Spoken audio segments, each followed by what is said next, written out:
driving up Route 7 today and saying, yeah, I think the corn is going to be knee-high by July. And there was a farm stand, and I just got some awesome strawberries from my farmer's market this weekend. So it can feel really accessible, but there's still people in Vermont who are hungry and who are challenged with health issues as a result of weight, and who are just struggling generally in poverty. And we have decided to focus on making sure that the food system can benefit all of those families. So we started our Food and Farm Initiative in 2012. And really we're looking to create a strategy for engaged and effective philanthropy that sort of dives deep on one issue and collectively brings resources together to have some success in meeting some of the challenges there. We've been engaged in the food and farm world for several years. We convened the Vermont Food Funders Network that seeded the capital to get the legislation passed to create the Vermont Farm to Plate strategic plan, and then the network. And that network is really the hub right now where the conversations are happening about how we do build a really strong and vibrant local food system, and how we make sure that everybody has access to that food system. We, as philanthropists and part of that philanthropic community, then really wanted to say, could we take our bird's eye view and ask some of the big level questions within that realm, and hopefully identify some gaps and spur some conversation, and then ultimately infuse some capital into taking on those challenges, which is what we've been doing. And we're really excited about what's been happening since 2012. The first year we made $300,000 worth of grants. This year we're thrilled. We have 10 grantees and have invested over $500,000 in the effort, and that's not just Vermont Community Foundation funds, that's over 50 foundations, corporations, and individuals that have come together to support this effort. And we're going to give you a little taste of that impact and success tonight, as well as a little local food. And I'm going to introduce Janet McLaughlin, who is our super awesome director of the Food and Farm Initiative at the Community Foundation, and she's going to introduce some of our grantees. We're going to talk about what they're doing on the ground and that great work, and then facilitate a discussion. So thanks again for coming, and enjoy the program.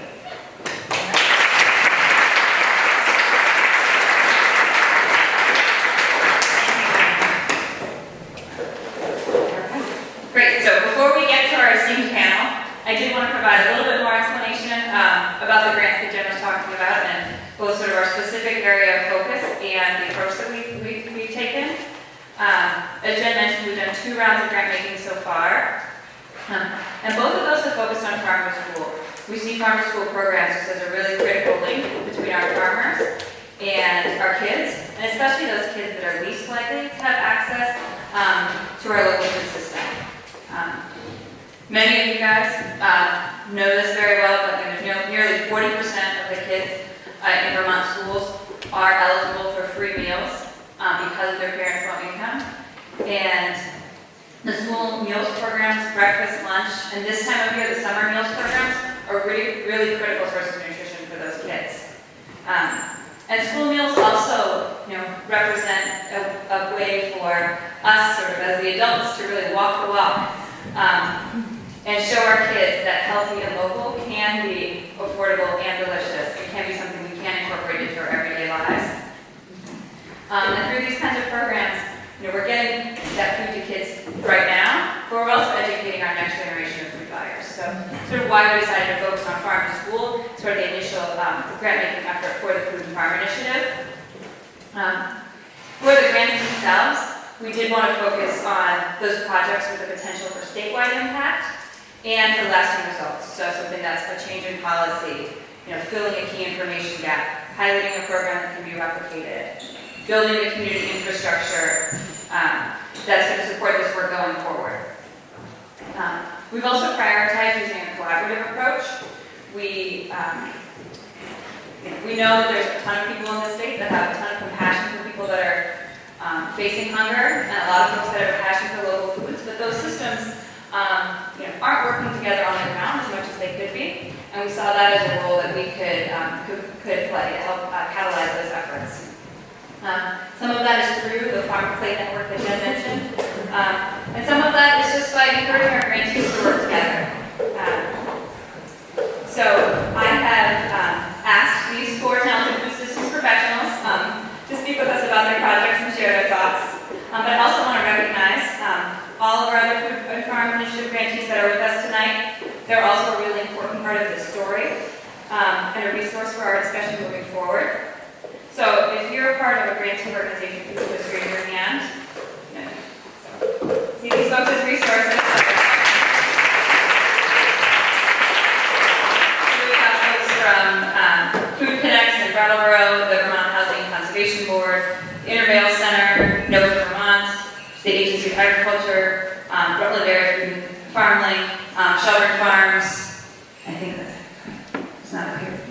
Okay.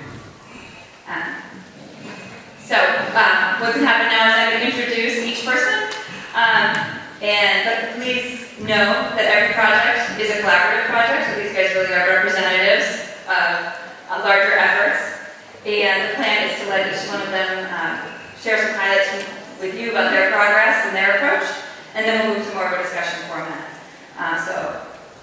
Where I'll ask a few questions, and I'll open it up to you guys to ask questions as well. So with that, I'll introduce Marissa first. So Marissa Parisi is the Executive Director of Hunger Free Vermont, and her organization is leading the charge for school meals that are healthy and accessible for all of Vermont's kids, and whose work has led to some landmark legislation to expand our school meals program. So I'm going to turn it over to Marissa now. I'm going to do introductions just so we go. I guess I can say that. Okay. Hi, thanks for the introduction, Jana. I'm Marissa Parisi, I'm the Executive Director of Hunger Free Vermont. And I just wanted to start by saying thank you to all of you who contributed to the Farm to Food Initiative and to the Vermont Community Foundation for working so hard to really come up with this strategic intervention and how we can improve both food security and connect the local food systems to really making local force for life is what I think we're doing by focusing so much on the school system. So at Hunger Free Vermont, when we approached this project, we've been looking at the numbers of participation and how schools have been doing with school meals for many years. And in 2008, we had heard from schools for years, and I know Allison Boris is here. I was just speaking with her. She's from Huntington. She's a food service director there. And for years, we heard that children who fell into the reduced price category for meals, so at the federal level that administers the school food program, you have kids who fall into a free category, a reduced price category, and a full aid category. It's the only place in the school system we actually segregate children by socioeconomic class. And we had heard from the food service directors for years that children in the reduced price category were coming to school hungry, could not afford the 30 cents for breakfast or the 40 cents for lunch, and then they were hungry and they couldn't afford to go to the line, but the food service directors were feeding them anyway, and the children were racking up debt. And that debt was causing a lot of problems for the school systems. It was making it hard for them to invest in their program, to expand their program, and or even provide the necessary staff to administer the program. So in 2008, we passed a piece of legislation that made breakfast free for all low-income kids in Vermont. We asked the state to kick in the 30-cent copay for those children. And what we saw over a 5-year period was an 85% increase in the number of kids who participated in breakfast. So we knew those kids needed it, and it started to not only bring in state revenue, but generate more revenue from children participating in the federal program. And that had such great success, we decided, okay, let's be the first state in the country to do that for lunch. Lunch is a 40-cent copay for reduced price children, and that's where a significant amount of the deaths were. And also, when we talk about local food, schools aren't able to offer quality farm school programs unless they're bringing in the revenue to do so. They need educators, they need equipment to peel the local carrots. They need a lot, and they need the support, the technical assistance, the professional development, and just the money to be able to provide local food. So we started working with our partners, and I thought it was very courageous of the Vermont Community Foundation to welcome us to apply for a Farm and Food Initiative grant that funded advocacy. Because it's not common, I think, to find funders that will say, okay, we are going to really invest in you to take a chance on doing advocacy and getting this money at the state level, especially in this climate. For those of you who are in Montpelier often, you know, or even if you watch the news, you know that it's not a really great time to be asking the state for money. So we really, I thought it was a very courageous choice to work with us. And with all of our partners, we really made the case, along with Governor Shumlin, to pass a bill that now provides free school meals to all low-income children in Vermont. We are the first state in the nation to do that, and I'm really pleased to report that we just inspired Minnesota to do the same thing. And they did it. So by making an investment in that kind of advocacy, we now have a $400,000 appropriation going to schools in additional funding to be able to offer quality school meals to children and provide hopefully more local food that will keep the cycle going. And as we know, the better the food gets, the more kids participate in it. So if you think about it, the biggest restaurant in every town in Vermont is the school meal program. So the more we can invest in those institutions and get kids eating local food in an early age, you will have local wars for life. And right now, and I almost have to use this, the last statistic, because it's really exciting. We just looked at how it's growing, and we've seen as much as a 79% increase in kids in the reduced grace category in some schools participating in the meal program. So everything we've done is working, and we still have a long way to go. We have more exciting work ahead of us, but I think this is going to really make a difference to allow schools to provide more local food.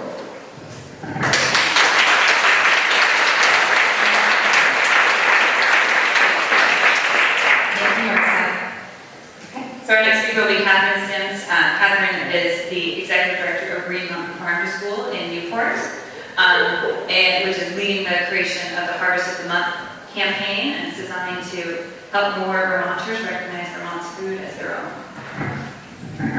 Thank you, Janet, and thank you all for being here. So I'm honored to be here talking about our Harvest of the Month campaign, and know that this is a true collaboration between many different partner organizations, including Upper Valley Farm to School and Food Connects, as well as Green Mountain Farm to School. So I think we're all here because we want to find a way to connect more Vermonters, especially low-income Vermonters, with healthy foods. And one of the challenges that we've seen as we've endeavored to do this work over the last several years is that not all Vermonters are used to local food, that there's a lack of exposure and a lack of awareness about the values and how to prepare that food. And so with our Harvest of the Month campaign, we're working to address this challenge through a marketing effort to build demand for local seasonal Vermont foods. We do this by providing ready-to-go materials for classrooms, cafeterias, and communities that each month highlight a different Vermont food. So last month was Mixed Greens Month, and our Vermont artists pulled together some really wonderful materials to promote food. April was Parsnip Month. December was Winter Squash Month, and January was Beets and Rutabagas. And for us, the Farm and Food Initiative has played a really critical role in making this project happen. On a lot of different levels. It helped us build a high-quality program based on best practices. Many partners throughout Vermont, Food Connects, Vermont Feed, the Agency of Agriculture, have developed resources over the last several years, and this initiative with the investment from the Farm and Food Fund allowed us to bring all those materials and launch a coordinated effort to promote Vermont foods. Throughout the process, we've had input from all of our partners, so we're all working together collaboratively to develop the materials and distribute them across the state. And we've created resources that are lasting, that are accessible and available for free online to all schools and communities in Vermont. And we are so pleased to report that after less than a year doing this work, we've had a tremendous response. Already, in less than a year, over 50% of schools in Vermont have joined this campaign and are featuring Harvest of the Month in some way at their school every single month. And it's had a dramatic impact on sales for local food. Through our food hub, sales of Harvest Month foods has doubled over the last year. So we're serving a lot more beets and rutabaga and winter squash and kale to kids as a result of this program. And here are some of the things that our participants are saying about the program. They said that the Harvest Month is something ready, that's easy to hook into. A great entry point for a new school that's looking to join the farm to school effort. That the organizational system helps tie schools and retailers and farmers together with statewide visibility. We're all doing this work together. And that having an organized system to use each month is ensuring the continued farm to school activities in their school. So for us, it's been really inspiring to be a part of this strategic investment in the food system, to get us all working together in a really coordinated and collaborative way that's benefiting the health of Vermonters, the health of our environment, and the health of our community.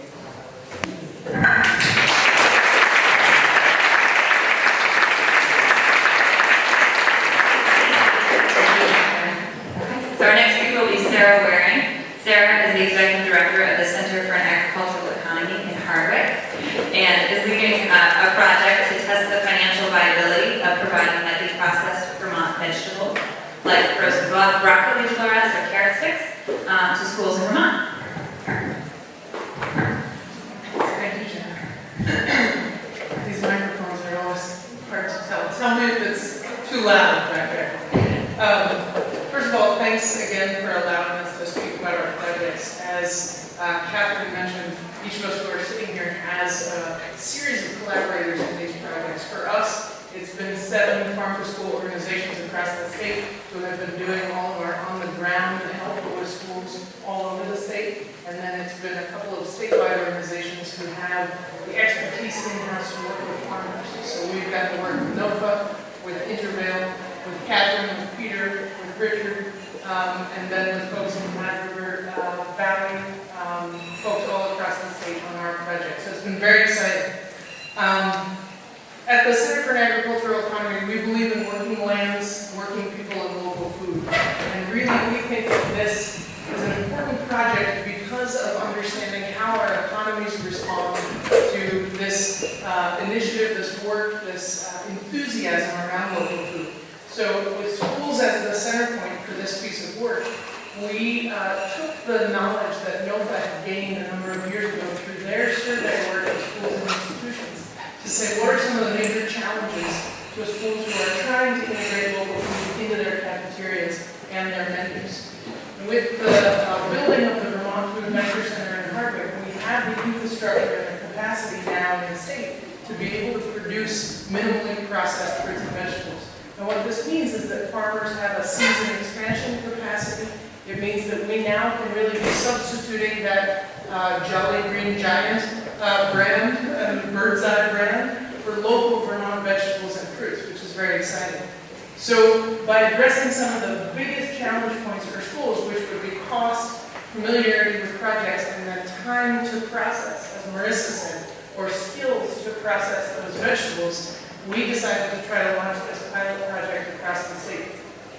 We surveyed about 160 schools across the state. We were able to move samples of these produce and in some cases fruits to 86 schools. We got about a 90% response rate from all of that with really terrific feedback about Vermont fresh vegetables either being cut and put in bags so that they could use them easily or being frozen so that they could store them and use them over time. Some of the major challenges that schools face in dealing with this work, the size and the skill level of kitchen staff. If there's one person cooking for 60 to 80 kids, it's really hard for them to be peeling those fresh beets themselves. And beets turned into one of our biggest, believe it or not. I don't think anybody really loves having red juice all over the kitchen. So beets turned into one of our most popular vegetables through this project.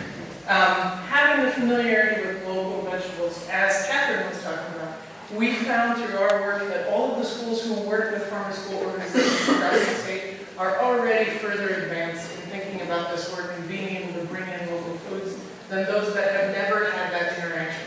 So it's a pretty significant thing to see the difference in skill level already.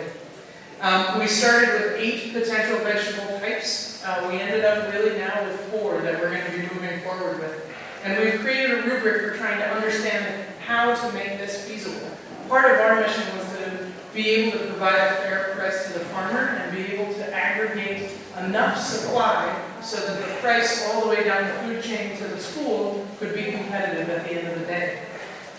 So our rubric includes the demand for these vegetables, the ease of processing, and a lot of the challenge comes around how much you can aggregate, how many thousands of pounds you can process in a day to keep the price down and keep the economies of scale at a point where schools could actually purchase it.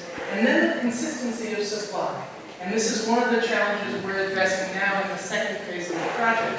We're creating a resource bag for our farmers to help them to understand which varieties are best for which machines to be able to then produce the product that the schools like and that the kids will actually eat. So the supply chain, the knowledge along the supply chain has been really incredible for us. And the learning through all of the different, working with the 7 farm to school organizations and then 5 different distribution companies across the state as well, has enabled us to see the margins that distribution has to add into the picture.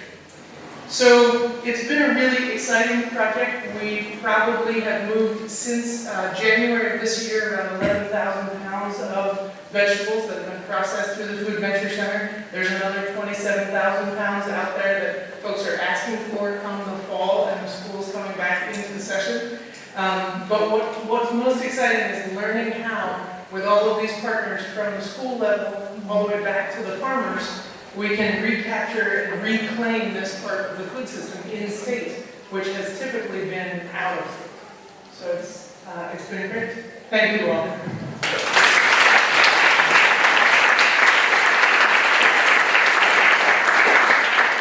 Thank you, Sarah. I think what I take from that is just farm to school is kind of an oversimplification of the process, perhaps. Our next speaker is Peter Allison, who is the head of Upper Valley Farm to School, and who is helping lead an effort among those nonprofits that do support farm to school programs across the state to work more closely together, to share best practices and evaluation efforts. Thanks. It's great to be here. And it's a great time to be involved in farm to school. We really are no longer setting about the challenge of convincing people that farm to schools is a good thing to do, or an important thing to do, or a strategic thing to do to address childhood hunger and well-being and connection. It's really about how best to do that and how to make it effective and thriving in every community. It's also particularly exciting to be doing farm to school in Vermont. Some of us had the pleasure to be out in Austin earlier in April for the National Farm to School Conference. And you just say you're from Vermont and everybody thinks you're a rock star. It's really great. And it's due to the leadership of people in the state for literally 10, 15 years of paving the way to create the model of farm to school. Vermont Feed as a statewide partnership, the Agency of Agriculture, Department of Health, Hunger Free Vermont, Community Garden Network. There's so many partners statewide that are doing this, and there's so many now really exciting farm to school programs on the ground in communities all around the state. And 6 or 7 years ago, there was sort of an emergence of another level of organization, which is we call sort of sub-state regional organizations. So Food Connects, which is down in the Brattleboro area, and Green Mountain Farm to School, which is in the Northeast Kingdom, Upper Valley Farm to School, which is in the Upper Valley,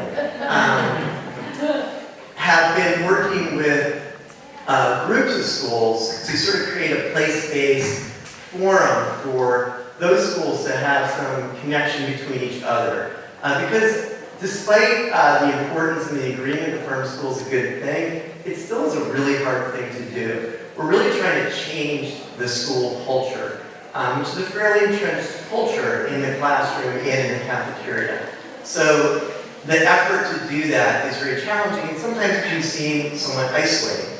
So these regional groups really create a forum, place-based forum for leaders to share information and provide assistance when there's changes in champions, administration, and local farms.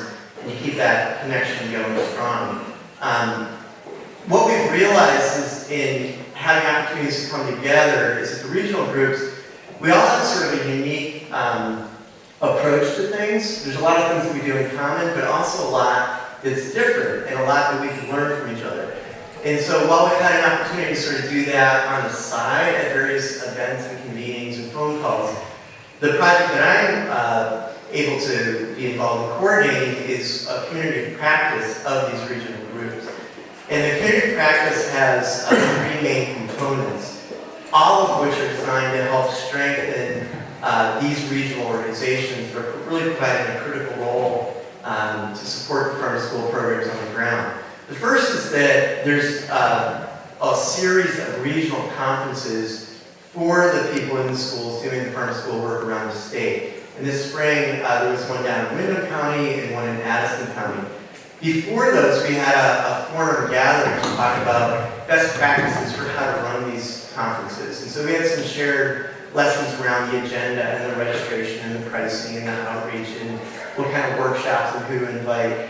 There'll be two more in the fall with organizations that haven't done these conferences before, and there'll be an opportunity to really sort of benefit and not have to reinvent the wheel around this conference design. The second is really addressing the nexus of food access and farm to school. And we invited Nora Horton from Hunger Free Vermont to come in and meet with us and really talk about all the issues related to the school meals program and the subsidies and the challenges there. And through a really important engagement of conversation, we realized that one of the strategies that the farm to school leaders can be most effective at is really helping to promote participation, getting more kids, both the kids that are paying full price and those that are on a subsidized meal program to eat the school meal, but also to get the teachers and parents and administrators and community members to come and eat the school meal. It adds to the bottom line of the school meal program, enabling them to buy more local food and better food and to really have more resources. It also changes the culture of the school meal, so that you don't just have the poor kids who are eating the school meal program, but it's everyone. And it really becomes sort of part of that culture change. The other thing is that there's probably 100 farm to school programs at schools in the state, and there's probably 100 different types of farm to school programs in the state. And that innovation and inspiration is really important, it's really strategic, but there's also a question of what is farm to school and how can we really measure the impact and the growth of these programs. So the regional groups with our statewide partners have been working to develop what we're calling a farm to school growth chart, which is a tool for measuring farm to school progress in Vermont. And we've just gone through a process of piloting this growth chart with 9 different schools. We're revising it, and in the fall we'll be getting 75 schools in the state to complete this growth chart, which we think is going to be an incredible tool for schools to measure their own sort of baseline and progress, but also for us collectively statewide to have a tool to use. How are we all doing in terms of advancing strategies in the classroom, cafeteria, and community, and sustainability? The last forum that we'll be doing, which will be coming up in a month, is to really talk about how these different organizations can be sustainable moving forward. A lot of the organizations have been very much grant funded in the past, for which we're extremely appreciative of all the funders who've made that happen. But we're increasingly seeing an opportunity and need to move into a fee-for-service and a more diversified funding mix. Several of the regional groups are already doing really innovative stuff right now. Am I out of time? No. Yes, but that's okay. Okay. I was just impressed with the word diversified. Diversified. Oh yeah, yeah. Tom Roberts told me about that word. He's a business guy. Yes, a diversified funding mix portfolio is I think we're putting together to really make sure that we do have the resources, the appropriate strategies and resources to keep this work going. And because while there have been incredible gains, and while Vermonters are rock stars nationwide in terms of farm to school, the work that remains to be ahead is actually, I think, much greater than the work that's been accomplished. There's still a lot of kids that really don't have an appreciation of where the food comes from. They don't understand the connection of food, nutritional choices, and they don't have access to local food.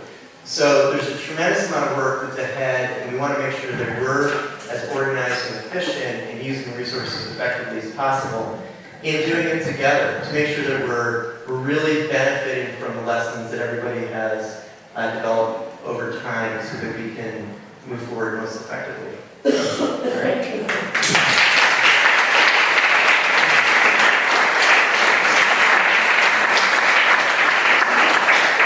Thank you guys. I think that provided a really great overview of what we're hoping to do with the Food and Farm Initiative. And I wanted to ask one question, and then I'll open it up to the audience, so you guys can be thinking of your questions.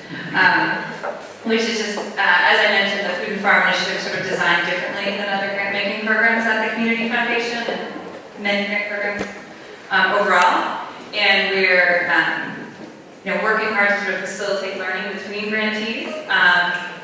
We use a really open and transparent application process where everybody knows what everybody else is applying for. We really encourage collaborative proposals. We try to bring you guys together to meet and learn from each other, from your progress. And we're also been offering some additional resources around communications, around and evaluation and coaching. And so I just would love to hear your guys' perspective on that. What surprises have there been? What do you feel like you've learned? And we'd love to just hear a little bit more about that. Who wants to go first? Okay. There have been a lot of sort of additional benefits that I don't think we had necessarily expected coming into this work. We were really excited about our project and wanted to see that launch. The way the application was set up gave us an opportunity to think about collaboration in a new way. We not only are leading the Vermont Harvest of the Month project with Food Connects in Upper Valley from the school as our core implementation team, we're also working with almost every other project. And the learning has not only benefited the project that we're working on, having monthly team meetings with partners in different parts of the state has helped us think about how to do this initiative better than we would have done it alone. But it's also helped us learn how to be a better food system organization. By those regular meetings and regular sharing of opportunities and challenges has really impacted how we as an organization function, and that's helped us grow and be more sustainable for the future. Whether it's sort of side conversations about how to measure the impact of taste tests or learning how other organizations staff their organizations to be as effective as possible has helped us become better in this work. And that's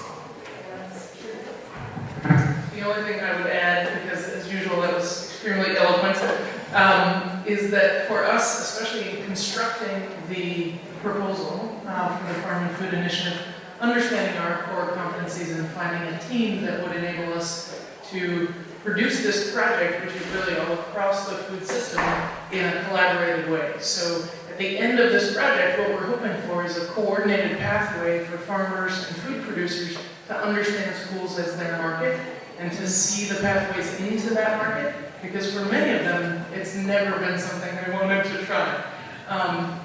So having the farmer school organizations act with us, with their local partners in schools, having Intervale and NOVA assist us as we design a resource guide for farmers and we look at the economic feasibility of this project has been really critical. So I think being able to match skill sets across these food system organizations is a really big benefit of the way the entire initiative is structured. I would just add that it's, you feel like you're part of something bigger. I mean, you are part of something bigger in what you're doing. Even though Vermont's not a huge state, it's easy to feel like you're working in your own silo and to feel very connected to all this other work going on. We really are, greater than the sum of the parts through the whole initiative. And I agree with all of that. And I would just also say that in the grant process. For many years, we're Hunger for Vermont is primarily a food security organization. We, of course, want everyone eating local food, make connection to their local food system, but for us, it's making sure children are nourished, and it gave us the opportunity to really think about our deep connection, how the revenues of the school meal program and everything can connect in so well to the local food system. And I think the Department of Food Initiative pushed us more to do that, which I was very